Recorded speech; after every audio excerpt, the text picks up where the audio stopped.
بسم اللہ الرحمن الرحیم۔ السلام علیکم ورحمۃ اللہ وبرکاتہ۔ Welcome to universal Islamic truth channel. Mirza قادیانیوں کے خلیفوں کے ہولناک انجام کی چند جھلکیاں پیش خدمت ہیں۔ شاید یہ عبرتناک مناظر ہی قادیانیوں کی آنکھوں سے کفر و ارتداد کی پٹیاں کھولنے میں معاون بن جائیں۔ موت سے کافی عرصہ قبل قادیانیوں کا دوسرا خلیفہ مرزا بشیر الدین درجنوں بیماریوں کا شکار ہو چکا تھا۔ زناکاریوں اور شراب نوشی نے دماغ کا انجر پنجر ہلا دیا تھا۔ فالج نے رہی سے کسر نکال دی تھی۔ اللہ کے عذاب نے اسے کس طرح اپنے جبروں میں پھنسایا ہوا تھا، چند مثالیں پیش خدمت ہیں۔ جب نام نہاد نماز کا وقت ہوتا تو مرزا بشیر الدین کو لا کر مصلی امامت پر کھڑا کر دیا جاتا۔ بشیر الدین کبھی ہاتھ باندھ لیتا، کبھی چھوڑ دیتا، کبھی سجدے کھا جاتا، کبھی سجدوں پہ سجدے کیے جاتا، کبھی رکوع غائب ہو جاتے، کبھی 4 کی بجائے 2 رکھتے اور کبھی 2 کی بجائے 4 رکھتے پڑ جاتا۔ وہ منہ میں اول فول بکتا رہتا، کور دماغ قادیانی اس کے پیچھے کھڑے اس کی حرکات دہراتے رہتے، لیکن کیا مجال کہ کوئی اس کے سامنے زبان کھول سکے۔ جب مرزا بشیر الدین کی حالت زیادہ بگڑ گئی تو اسے ایک کمرے میں بند کر دیا گیا۔ کمرے میں پاخانہ سے فارغ ہونے کے بعد وہ پاخانہ کا کچھ حصہ کھا جاتا اور کچھ حصہ منہ پر مل لیتا۔ کمرے میں چیختا چلاتا اور ڈراؤنی آوازیں نکالتا۔ کچھ دنوں بعد اس نے چیخ چیخ کر کہنا شروع کر دیا کہ مجھے میرے باپ کے پاس قادیان لے چلو۔ بڑے قادیانیوں نے اس شور سے تنگ آ کر ایک رات جب وہ سو رہا تھا اس کے کمرے میں مٹی کی ایک ڈھیری بنا دی اور اسے کہا کہ یہ تیرے باپ کی قبر ہے۔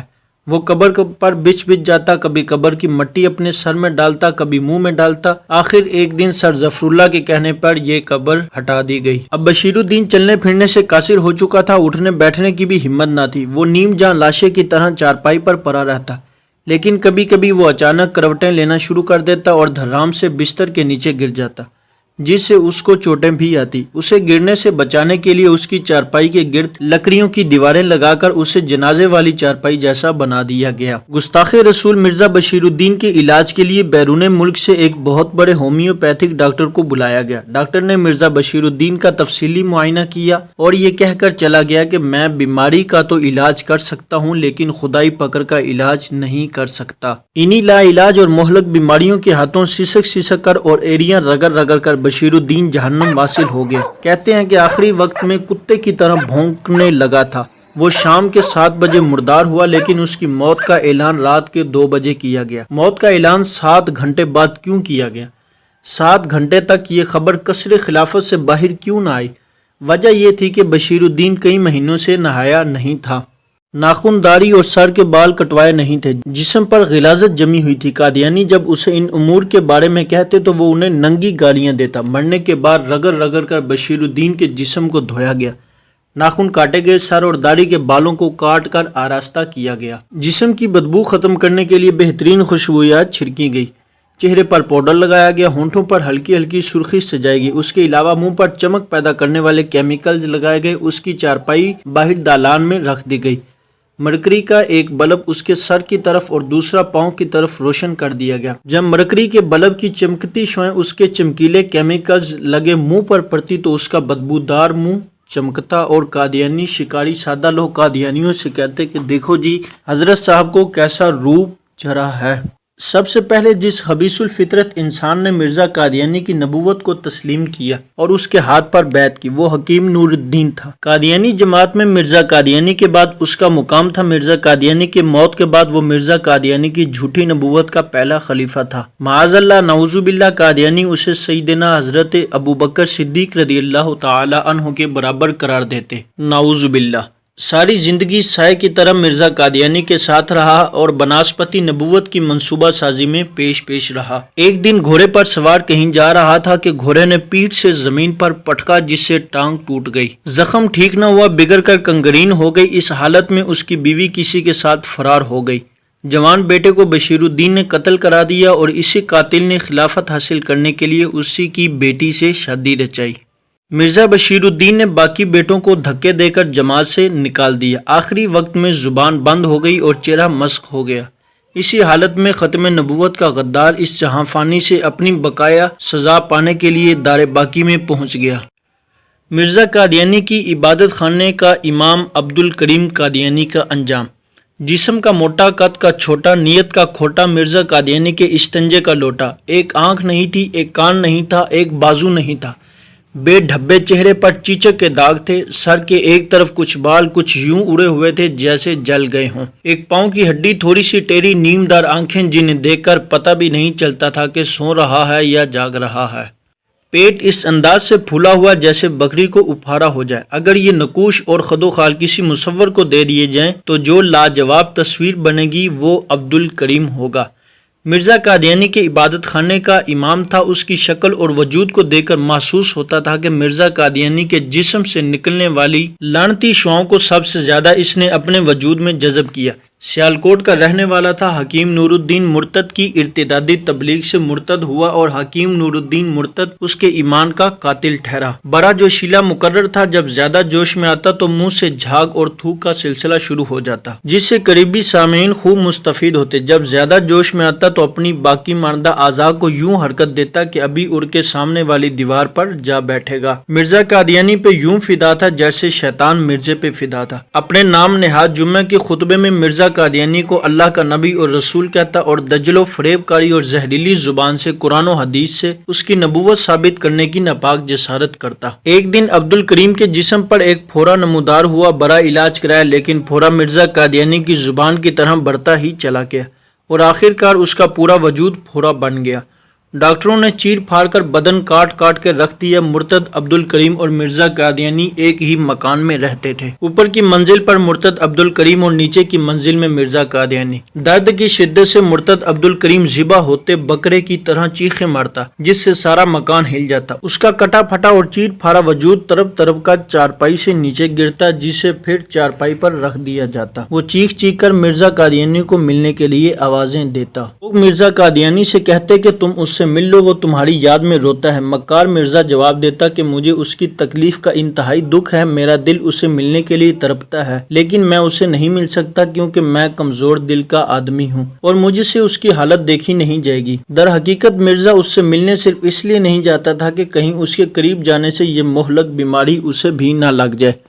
جب مرتد عبدالکریم کی چیخوں کی صدائیں زیادہ ہولناک ہوئی تو مرزا قادیانی نے اپنا رہائشی کمرہ بدل کر اس کمرے میں رہائش اختیار کر لی جہاں چیخوں کی آواز کم آتی تھی۔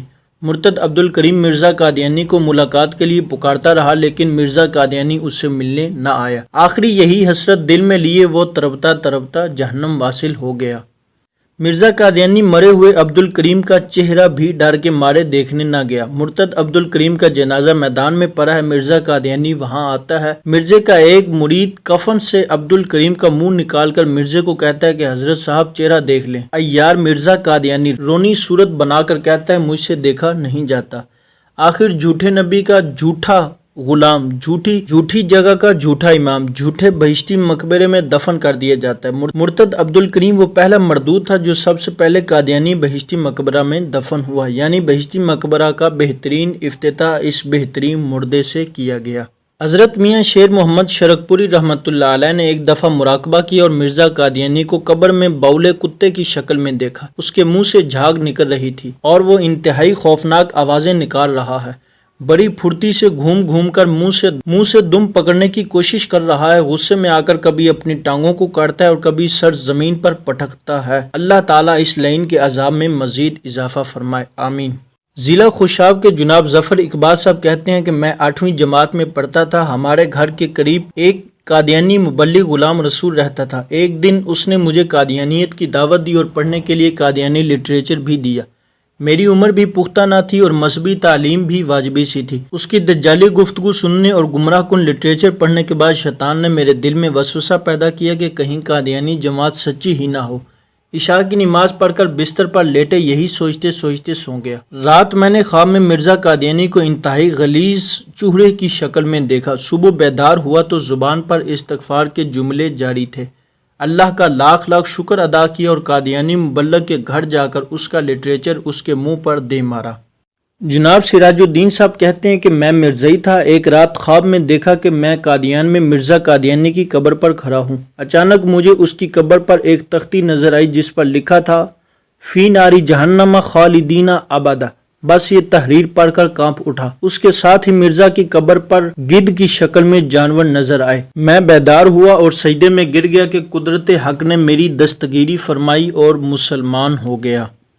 جناب عبدالسلام دہلوی بیان کرتے ہیں کہ مجھے مرزائی بنانے کے لیے قادیانیوں نے ایری چوٹی کا زور لگایا، لیکن میں ان کے قابو میں نہ آیا۔ ایک دن بیٹھے بیٹھے میرے دماغ میں سوال اٹھا کہ مجھے قادیان جانا چاہیے۔ میں نے فوراً قادیان کی تیاری شروع کر دی اور اگلے دن قادیان جا پہنچا۔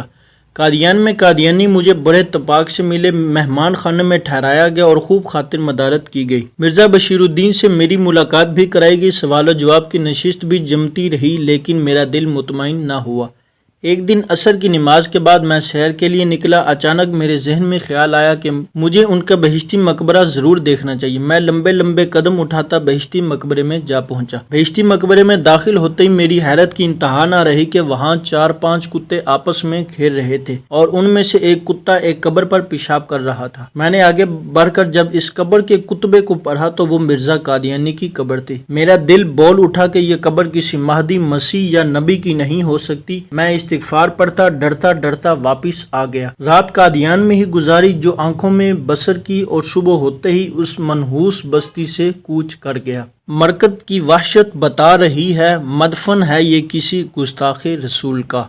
جناب جاوید اختر رضوی صاحب کہتے ہیں کہ ہمارے گاؤں بھوتا ضلع گجرات میں ایک قادیانی خاندان رہتا ہے۔ اس خاندان کا ایک جوان جو آنکھوں سے نابینا اور گاؤں والے نابینا ہونے کی وجہ سے اسے حافظ کے نام سے پکارتے ہیں، ایک رات اس نابینا نوجوان کو خواب آیا۔ اس نے دیکھا کہ اس کا دادا آتش جہنم میں بری طرح جل رہا ہے اور بری طرح چلا رہا ہے اور اپنے نابینا پوتے کو کہہ رہا ہے کہ میرے بیٹے یعنی اپنے باپ سے کہو کہ قادیانیت سے تائب ہو کر اسلام قبول کر لو، ورنہ تمہارا انجام بھی مجھ سے ہوگا۔ اس نے یہ خواب اپنے والد صاحب کو سنایا۔ اسے یہ خواب مسلسل 3 دن تک آتا رہا اور وہ اپنے باپ کو سناتا رہا، لیکن باپ کسی معبر سے تعبیریں پوچھنے کی باتیں کرتا رہا۔ آخر وہ نابینا نوجوان قادیانیت پر لعنت بھیج کر مسلمان ہو گیا اور اب اللہ کے فضل سے اس نے قرآن پاک بھی حفظ کر لیا۔ پہلے جس نوجوان کو لوگ نابینا ہونے کی وجہ سے حافظ کہتے تھے، اب اسے قرآن پاک کا حافظ ہونے کی وجہ سے حافظ کہتے ہیں۔ اللہ تعالیٰ استقامت عطا فرمائے۔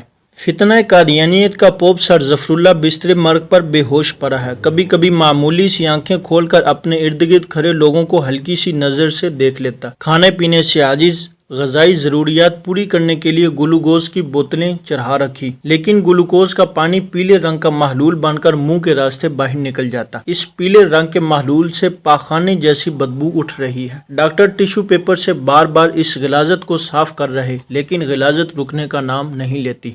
سر ظفر اللہ بستر مرگ پر پیشاب کر رہا۔ اس شدت کی بدبو ہے کہ ٹھہرنا مشکل ہے۔ بدبو اور دیگر حفاظتی تدابیر کو مد نظر رکھتے ہوئے قادیانی ڈاکٹروں نے اپنے منہ پر ماسک چڑھا رکھے ہیں۔ عام ملاقات پر سخت پابندی ہے کیونکہ سر ظفر اللہ کا یہ ہولناک انجام دیکھ کر کوئی بھی قادیانیت سے تائب ہو سکتا ہے۔ اسی حالت میں ظفر اللہ ایریاں رگڑ رگڑ کر مر جاتا ہے، لیکن مرنے کے بعد بھی اس کے منہ سے غلاظت جاری رہتی ہے، جس سے بچنے کے لیے ڈاکٹر اس کا منہ کھول کر گلے میں روئی کا گولا ٹھونس دیتے ہیں، لیکن خدائی عذاب اس گولے سے کہاں رکتا ہے۔